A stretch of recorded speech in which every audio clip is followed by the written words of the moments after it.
Hey everybody, it's Thanksgiving break for me. By the time you guys see this, it will be after. So if you celebrate that holiday, I hope it went really well for you and you had a good time eating good food with people that you cared about. And I know that that's not always true for everybody. So I hope that you get some time to take care of yourself and spend time with people who matter to you. Anyway, over this past summer, I made a video about the phrase high expectations and just what that means, especially, of course, in the field of education. And I had a really interesting conversation in the comments with a parent who asked what expectations parents should have for their children's teachers. Speaking of comments, by the way, I love them. Big sucker. Leave me some, please. So that conversation shifted my perspective in an intriguing way.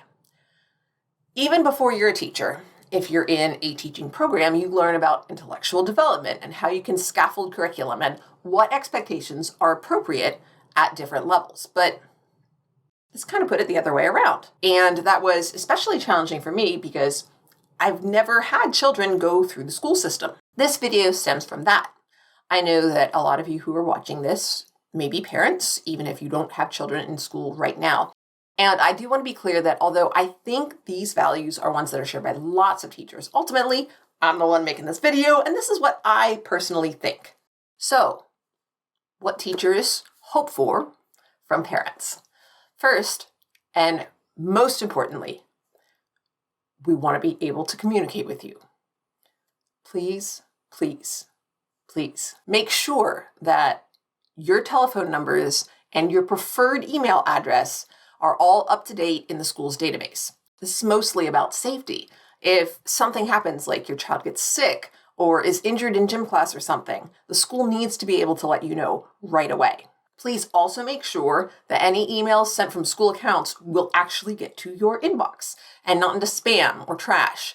If you have them set to go into a special folder, please check it regularly. While I do try to make contact with a phone call to start off, I generally prefer to update caregivers via email for a few reasons. First of all, it's incredibly helpful that it's asynchronous. We don't have to both be available at the same time in order to communicate. One of my objectives on teacher planning days is almost always to make contact with caregivers that I haven't actually talked to when I call during my planning period.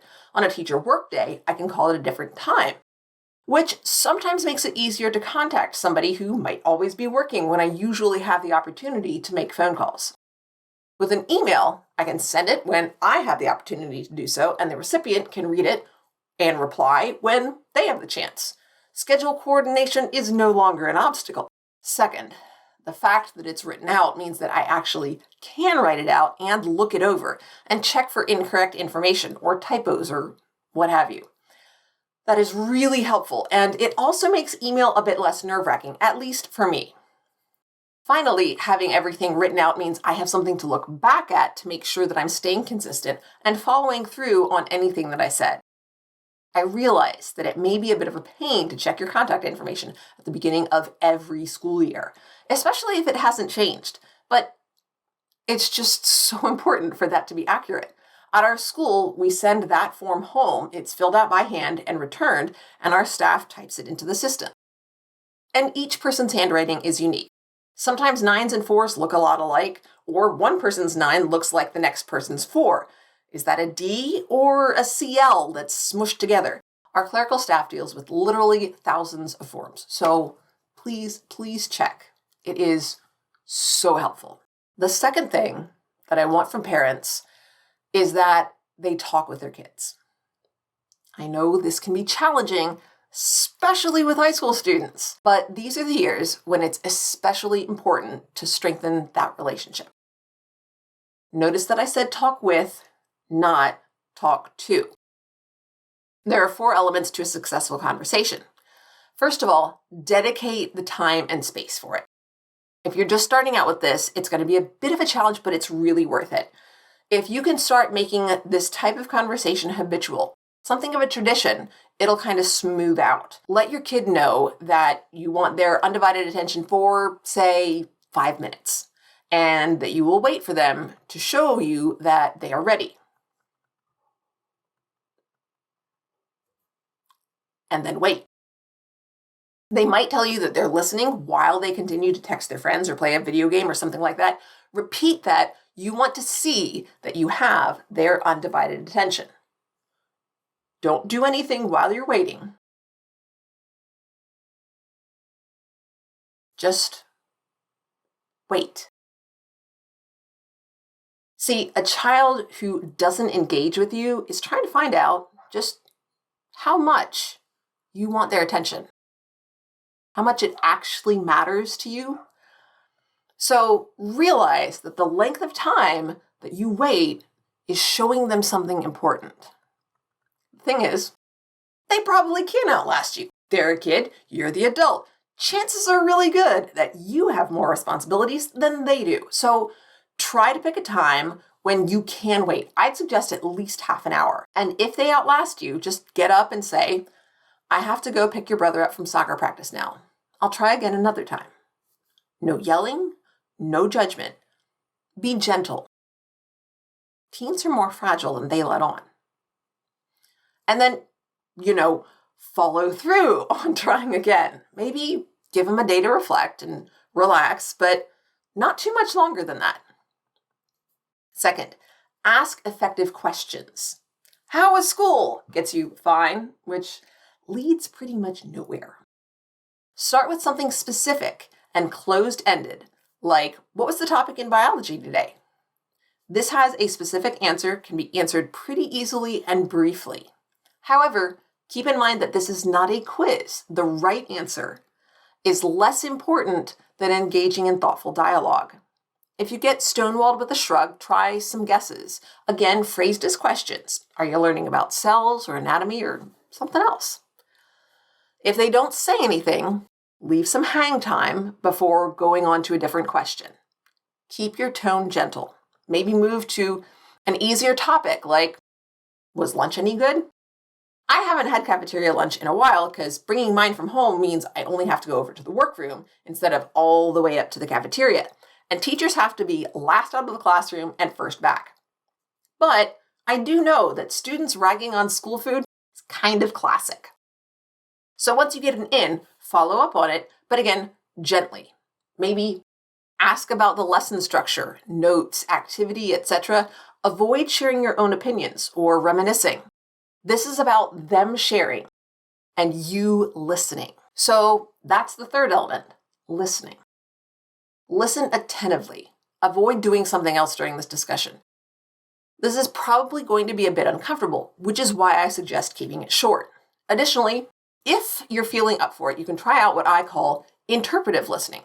You listen to their tone and watch their body language and then offer your interpretation of their emotional state, but do it without saying, you must feel or you seem.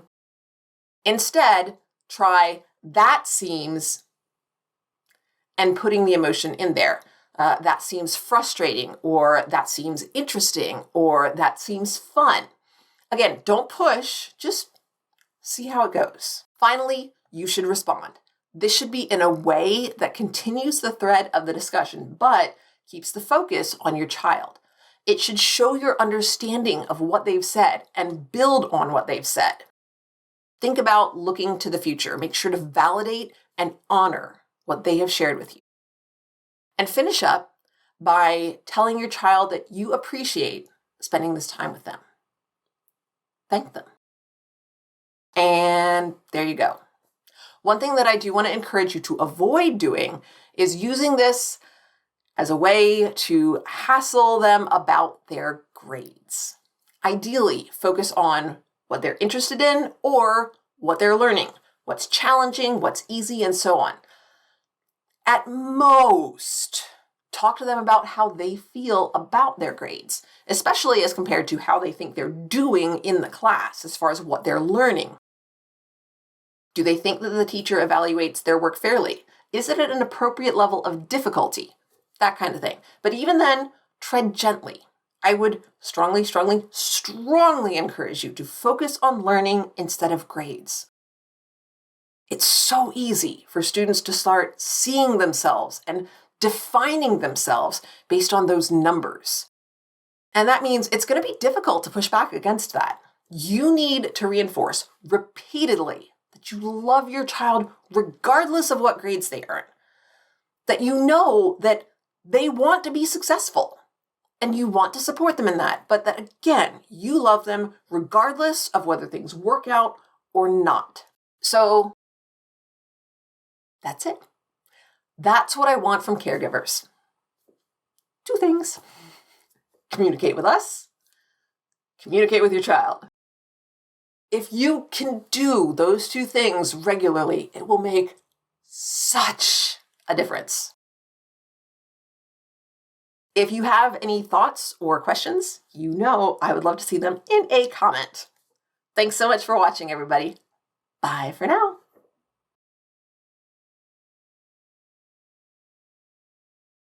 Oh, hey, hang on. Still here? Okay. One more thing. Just thought of something else. See if the teacher could use donations. Sometimes the school doesn't provide things that aren't actually curricular stuff, but are still important. Things like markers or crayons for, English class. It's like, it's not our class. You don't need that. Tissues, the nice kind, the ones that are soft, especially as we're getting into cold and flu season, very important. Band-Aids, hand lotion, hand sanitizer. Ask the teacher what they might need that they don't have for the classroom, for students to use for everybody. A lot of elementary schools do have supply lists that go out at the beginning of the year, but we're past the beginning of the year. And sometimes some things get used up faster than others. So if you just want to be extra super helpful, ask. And even if the teacher doesn't have anything they need, they will just be so pleased. Anyway, bye for now, for real. See you next time.